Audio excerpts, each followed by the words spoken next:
This next question comes from David about SegWit and Bech32 addresses. Hi Andreas, social media brought attention to a transaction of $450 million with a transaction fee of less than 25 cents.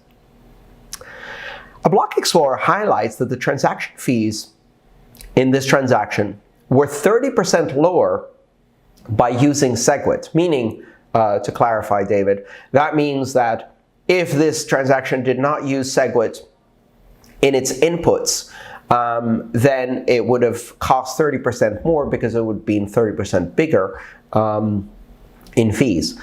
The Block Explorer also says that a further 16% could be saved by using SegWit Bech32. Could you explain more about this upgraded protocol?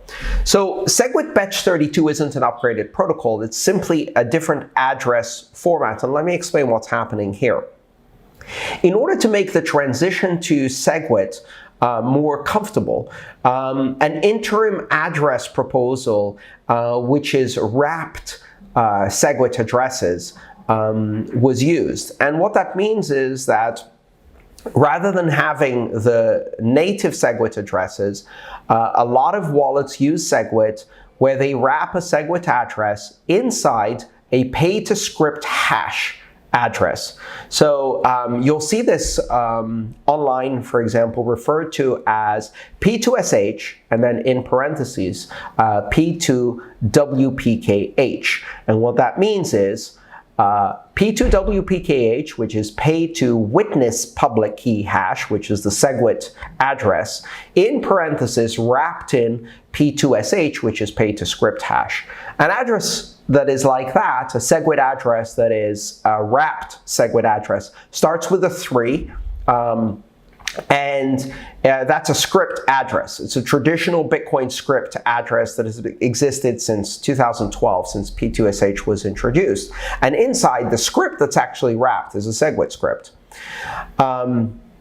Instead, however, you can use a native SegWit address. And a native SegWit address starts with BC1 and uses a Bech32 encoding. So when you see an address that has a lot of lowercase alphabetic letters that start with BC1, usually it's BC1Q, and then a whole bunch of lowercase letters, that is a Bech32 encoded native SegWit address. Now, because that address is not wrapped inside a pay-to-script hash address, it doesn't have a script hash in it, and therefore the address and the spending script are actually shorter, 16% shorter, because they don't include the script hash.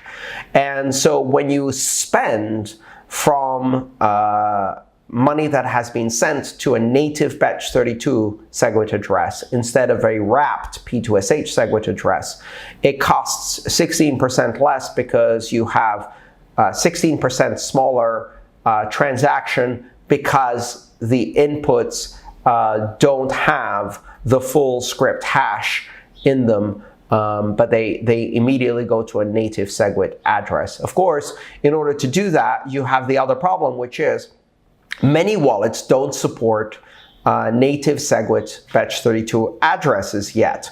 And that's because they haven't been upgraded fast enough. It's been 2 years now. Recently, someone visited the Antonopoulos shop to buy a product, and they said, I can't buy the product. My wallet doesn't recognize your addresses. Why are you using BC1 SegWit addresses? And the answer is, well, 1, because I want to save 16%, and 2, because I don't want to be stuck in the past. The native SegWit addresses are the future of Bitcoin, and therefore we should be using the most efficient address format that exists, which is native SegWit addresses. And if your wallet doesn't support native SegWit addresses 2 years after their introduction, you need a new wallet.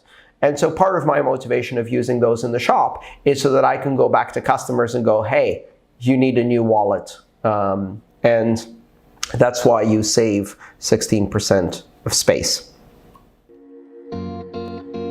If you enjoyed this video, please subscribe, like, and share. All my work is shared for free.